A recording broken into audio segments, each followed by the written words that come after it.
If you have such potential. If you could be just non-biased, you hurt yourself so badly. I'm telling you. What do you want to say to Americans who didn't support you in this campaign? I'm going to treat you every bit as well as I have treated the greatest MAGA supporters. There's never been anything like MAGA in the history of this country. These people are so dedicated to making America great again. It's very simple. And I'm going to treat them just the same as I treat MAGA. We're going to treat everybody good. We want success for our country. We want safety for our country. You know, our country's under threat, as you know. Our reputation is so bad, so shot. I got to bring it back. And I also have to bring back civilization to our country. Our country is a crime pot, and we have to get rid of crime. We have so many things to do. We have to do the prices. We have to do all of that. But we have to get the criminals out of our country. We have to bring down crime. People have to be able to walk across the street and buy a loaf of bread without being shot. And that's going to happen. But what I say to them is, I love you, and we're going to all work together. Trump had his first interview since being elected on Meet the Press with Kristen Welker. So we're going to go through that, and I'm going to cut out all the fat, all the extra stuff, and just leave in all the good parts. You are the first president since Grover Cleveland to win non-consecutive terms. Mm-hmm. Republicans now have control of the House and the Senate. Right. What do you plan to accomplish in your first 100 days in office? Well, we're going to do something with the border, and very strong, very powerful. That'll be our first signal, and the first signal to America that we're not playing games. We have people coming in by the millions, as you know, and a lot of people shouldn't be here. Most of them shouldn't be here, but we have jails being emptied into our country. We have mental institutions from all over the world being emptied into our country. So we'll be doing that. We're going to be extending within that period, or as soon as we can, the Trump tax cuts, because, you know, they're coming due and they're very substantial for people. And it would be I think it will anger a lot of people, frankly, if we don't get an extension of that. That's what led us to one of the greatest economies ever. And those two things are going to be very vital, very important. We're going to be focusing on crime in the cities, and we'll work with Democrat governors. Most of them are, as you know, if you look at the 25 worst places, they're just about all Democrat-controlled cities and states. And we're going to be working with Democrat governors and Democrat mayors, and I look forward to doing it. But we have to do something about crime, and mostly in our cities. But I want to delve into one of your signature promises on the campaign trail, which was to end inflation, to lower prices. You are now proposing tariffs against the United States' three biggest trading partners. Economists of all stripes say that ultimately consumers pay the price of tariffs. I don't believe Can it. you guarantee American families won't pay more? I can't guarantee anything. I can't guarantee tomorrow. But I can say that if you look at just pre-COVID, we had the greatest economy in the history of our country. And I had a lot of tariffs on a lot of different countries, but in particular China. We took in hundreds of billions of dollars, and we had no inflation. In fact, when I handed it over, they didn't have inflation for a year and a half. They went almost 2 years just based on what I had created. And then they created inflation with energy and with spending too much. So I think we will. I'm a big believer in tariffs. I think tariffs are the most beautiful word. I think they're beautiful. It's going to make us rich. We're subsidizing Canada to the tune of over $100 billion a year. We're subsidizing Mexico for almost $300 billion. We shouldn't be subsidizing. Why are we subsidizing these countries? If we're going to subsidize them, let them become a state. We're subsidizing Mexico, and we're subsidizing Canada, and we're subsidizing many countries all over the world. And all I want to do is I want to have a level, fast, but fair playing field. Sir, your previous tariffs during your first administration cost Americans some $80 billion. And now you have major companies from Walmart, Black & Decker, AutoZone saying that any tariffs are going to force them to drive up prices for their consumers. How do you make sure that these CEOs, that these companies don't, in fact, pass on the cost of tariffs to their consumers? They cost Americans nothing. They made a great economy for us.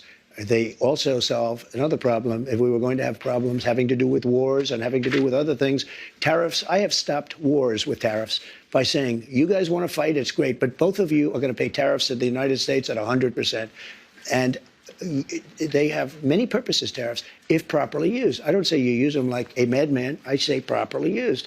But it didn't cost this country anything. It made this country money, and we never really got the chance to go all out because we had to fight COVID in the last part. And we did it very successfully. And when I handed it over to Biden, the stock market was higher than what it was just previous to COVID coming in. It was actually higher. Tariffs are properly used, are a very powerful tool, not only economically, but also for getting other things outside of economic. Tariffs are going to make our country rich. Tariffs are going to help us pay off $35 trillion in debt. Tariffs are going to make our country safe. We have millions of people pouring into our country. You agree with that? I spoke with I spoke with Justin Trudeau. In fact, he flew to Mar-a-Lago within about 15 seconds after the call. Yeah. He was at Mar-a-Lago. We were having dinner talking about it. I said, you have to close up your borders because they're coming in the northern border too a lot. Not like the southern border, but they're coming in the Canadian border a lot. And drugs are pouring in. Almost as importantly, drugs are pouring in, maybe more importantly, drugs are pouring in at levels never seen before, 10 times what we had. They're just pouring in. We can't have open borders. And I said to the president of Mexico and to Justin Trudeau, if it doesn't stop, I'm going to put tariffs on your country at about 25%. That's a very substantial tariff. And in both cases, but in the case where it was really visible, within 10 minutes after that phone call, we noticed that the people coming across the border, the southern border, having to do with Mexico, they were at a trickle, just a trickle. It was, in fact, I called the border. See, unlike my opponent, I do call the border a lot. And I said, how's the border looking today? They said, there's nobody here. They couldn't believe it. The military stopped these vast groups of people. You know, we call them caravans, but they had caravans of people, and they largely stopped them. Now, they're going to have to continue that, but if they don't continue, and the other thing I told them is no more drugs, and I told that to China, too. I had to deal with President Xi. Had the election been different, I'm going to be very nice because we don't have to get into an argument over 2020, but had the election been different, the result been different, we would have had China giving their maximum penalty, which is the penalty of death, to people that sent fentanyl into this country. But Biden didn't, unfortunately, finish that discussion up. I had an agreement with President Xi, who I got along with very well. We've had communication as recently as this week. And I had communication with him where they were going to give the death penalty to anybody sending drugs into the United States. The chairman of the Federal Reserve, Jerome Powell, said he will not leave his post even if you ask him to. Will you try to replace Jerome Powell? No, I don't think so. I don't see it. But I think if I told him to, he would. But if I asked him to, he probably wouldn't. But if I told him to, he would. You don't have plans to do that right now? No, I don't. Okay, let's talk about mass deportation, one of your big agenda items. You've talked about prioritizing people who have criminal histories. Correct. But is it your plan to deport everyone who is here illegally over the next 4 years? Well, I think you have to do it. And it's a very tough thing to do. But you have to have, you have rules, regulations, laws. They came in illegally. The people that have been treated very unfairly are the people that have been online for 10 years to come into the country. And we're going to make it very easy for people to come in terms of they have to pass the test. They have to be able to tell you what the Statue of Liberty is. They have to tell you a little bit about our country. They have to love our country. They can't come out of prisons. We don't want people that are in for murder. So we had 11,000 and 13,000 different estimates, 13,099 murderers released into our country over the last 3 years. They're walking down the streets. They're walking next to you and your family, and they're very dangerous. The 13,000 figure, I think, goes back about 40 years. No, it doesn't. No, it's within the 3-year period. It's during the Biden term. No, that was a fiction that they put that out. This was done by the Border Patrol. It's 13,099, and it's during the Biden period of time. And these are murderers, many of whom murdered more than one person. You don't want those people in this country. We have to get the criminals out of our country. We have to get people that were taken out of mental institutions and put them back into their mental institution, no matter what country it is. Do you know that Venezuela, their prisons are at the lowest point in terms of emptiness that they've ever been? They're taking their people out of those prisons by the thousands, and they're drunk. And just to get back, because I know exactly what you're getting at. Number one, we're doing criminals, and we're going to do them really rapidly. We're getting the worst gang, probably with MS-13, and the Venezuelan gangs are the worst in the world. They're vicious, violent people. And you see what they've done in Colorado and other places. They're taking over, literally taking over apartment complexes and doing it with impunity. They don't care. They couldn't.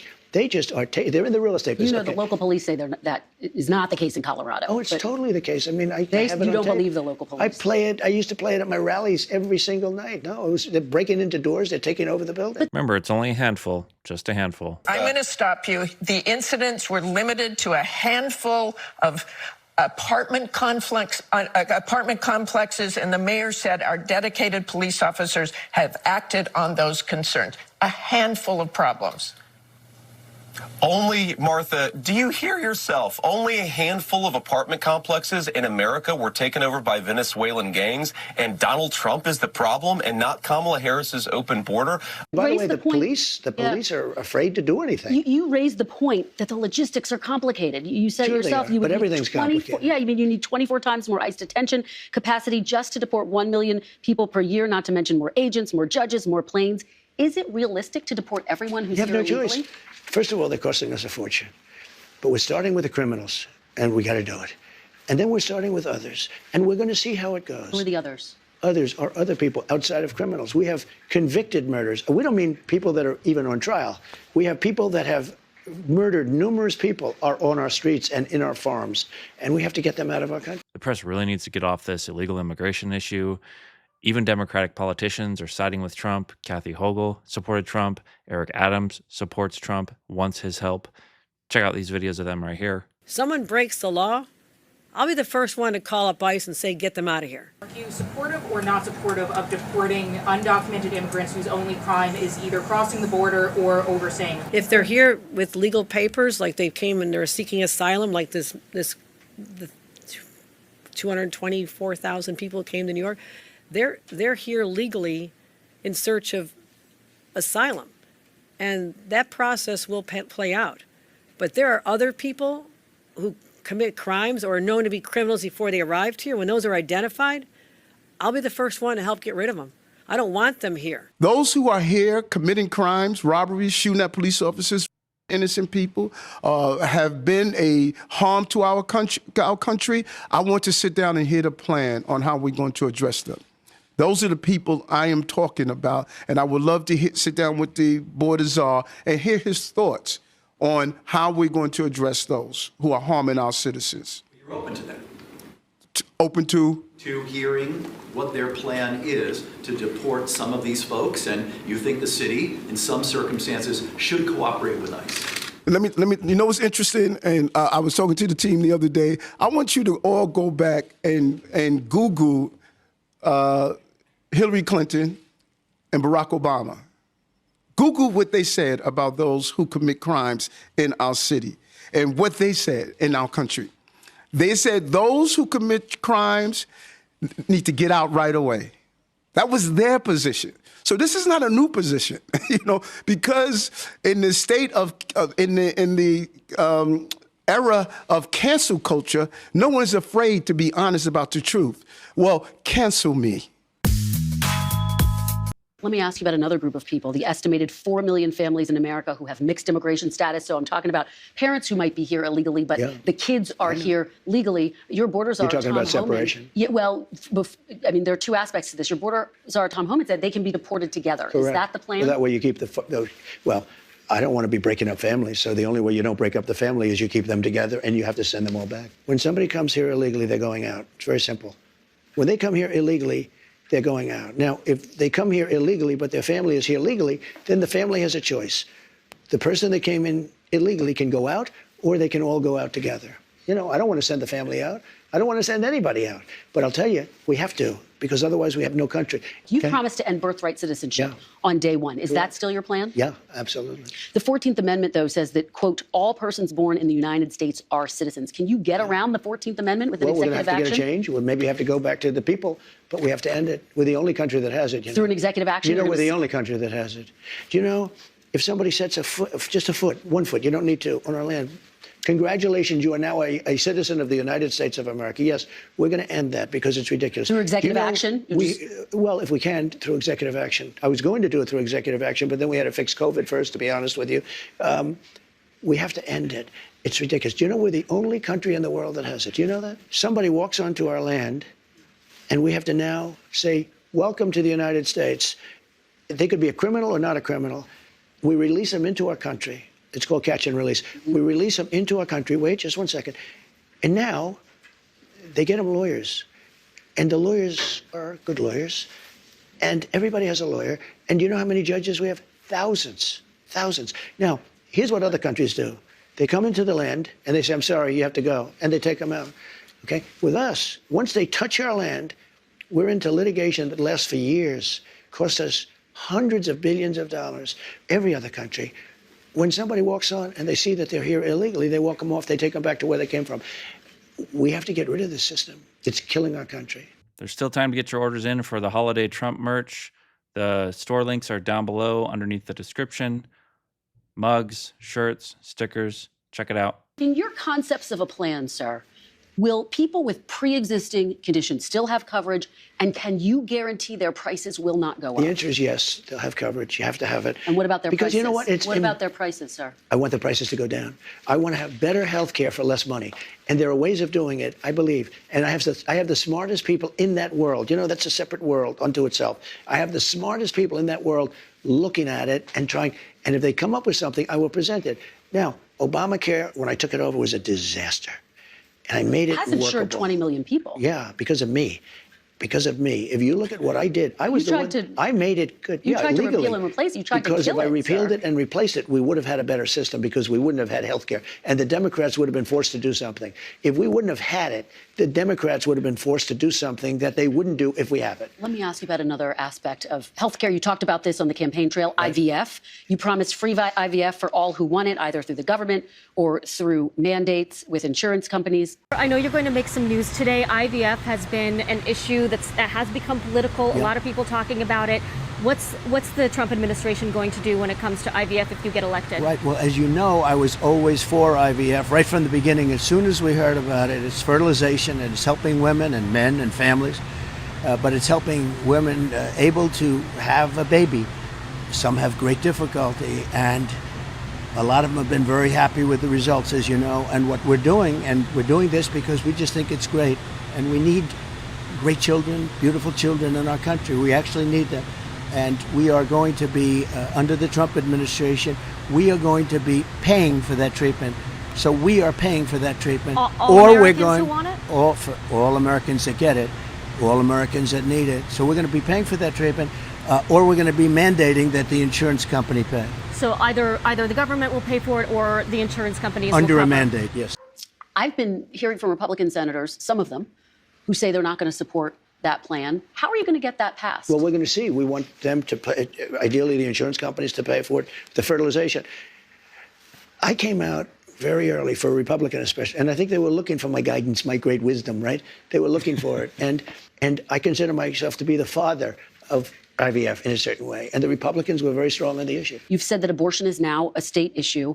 There are steps that you could take, though, as president, to restrict abortion through executive action without Congress. More than half of abortions in this country are medication abortions. Will you restrict the availability of abortion pills when you're in office? I'll probably stay with exactly what I've been saying for the last 2 years, and the answer is no. You said that on Truth Social, June 12th, 2023. I will appoint a real special prosecutor to go after the most corrupt president in the history of the United States, Joe Biden, and the entire Well, that Biden part is crime true. family. Are you going to do that? Are you going to go after Joe Biden?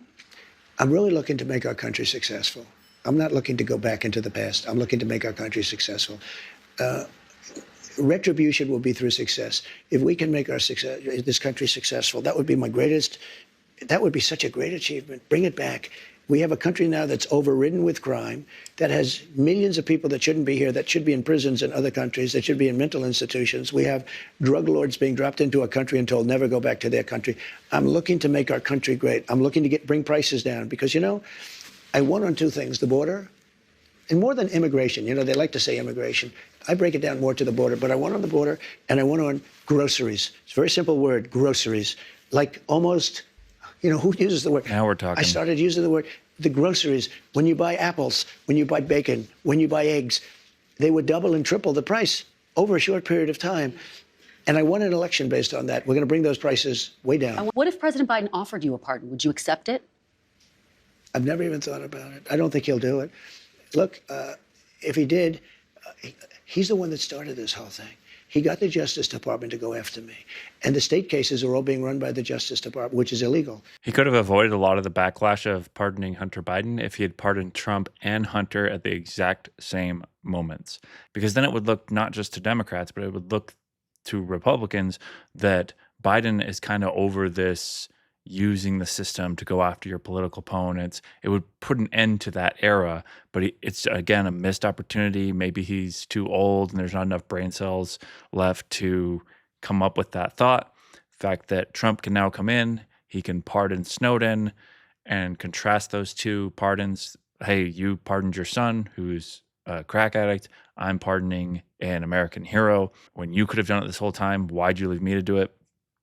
Total missed opportunity for Joe Biden. Question. You promised to pardon those who attacked the Capitol on January 6th. Are you still vowing to follow through with that promise? We're looking at it right now, most likely, yeah. Well, Those people have suffered long and hard, and there may be some exceptions to it. I have to look.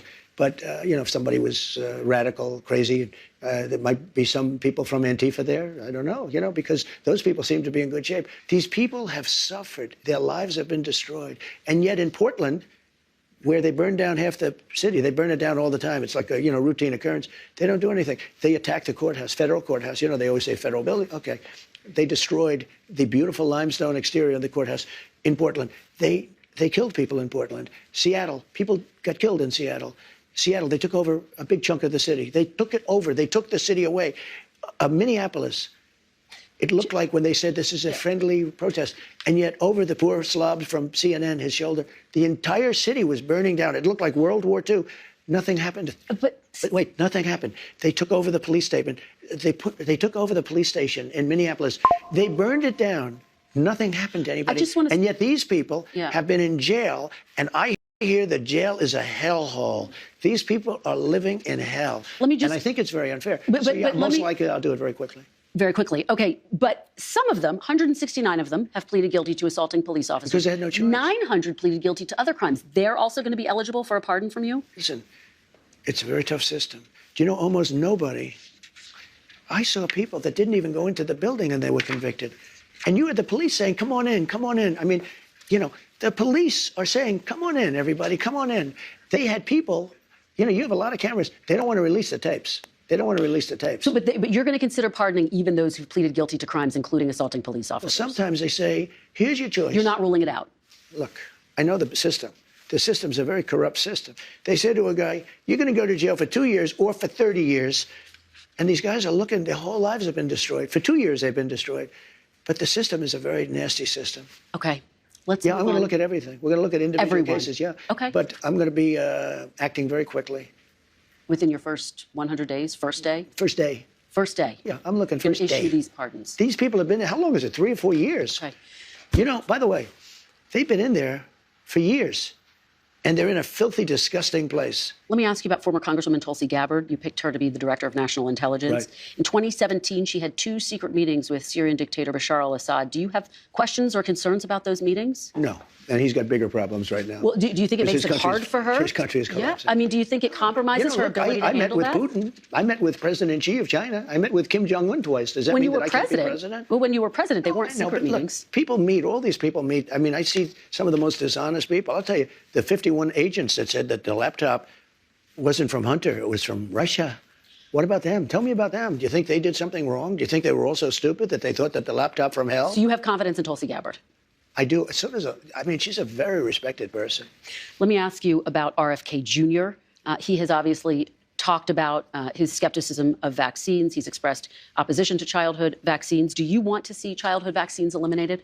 If they're dangerous for the children. Look. So possibly? When you look at some of the problems, when you look at what's going on with disease and sickness in our country, something's wrong. Are you talking about autism? Well, if you take a look at autism, you go back 25 years, autism was almost non-existent. It was, 1 out of 100,000, and now it's close to 1 out of 100.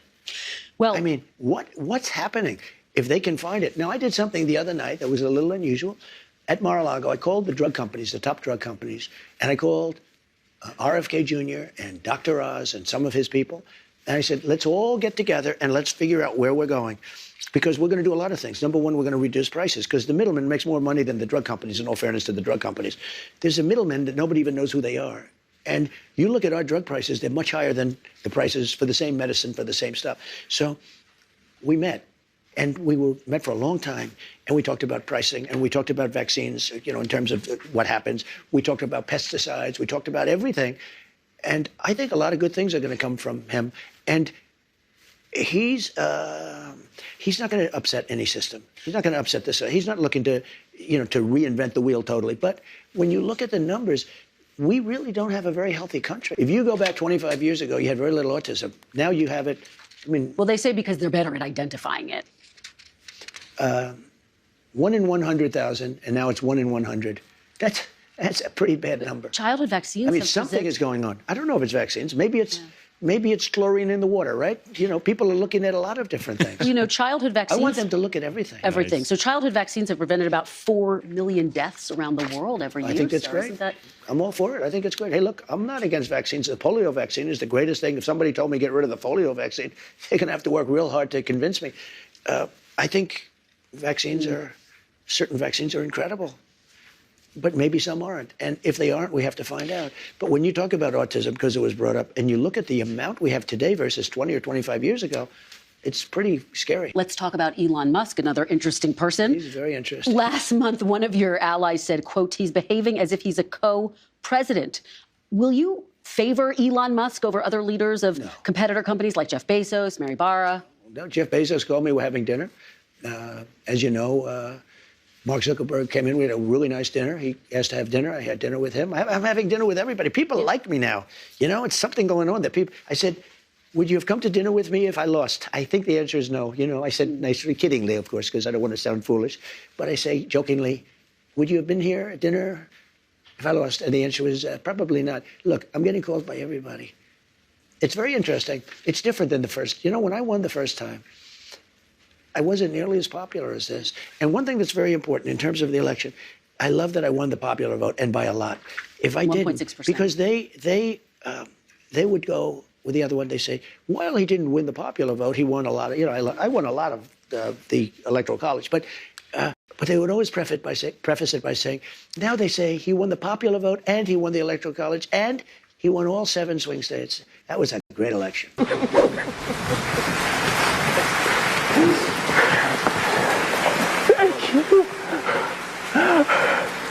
You love me.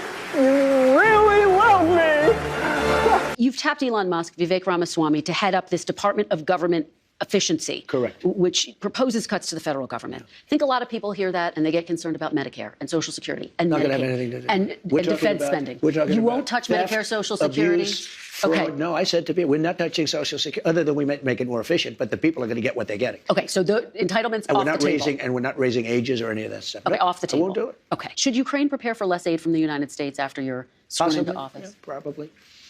There are people being killed in that war at levels that nobody's ever seen before. You have to go back to the Second World War, and even that, if you take a look at, and you know what it is? It's the soldiers largely. The cities have been emptied out and demolished. The country has been demolished.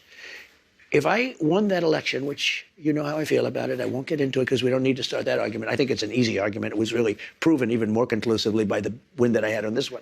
But you did go to court, sir. You well, didn't- that's your opinion, yeah, but I okay. disagree with it. Had I kept control, number one, Israel wouldn't have happened. Number two, Ukraine would have never happened. It would have never happened, Ukraine, Russia. But the number of people that are being killed, soldiers, young, beautiful soldiers, hundreds of thousands of people are being killed. And, you know, it's very interesting. It's level, totally level. The battlefields, totally level.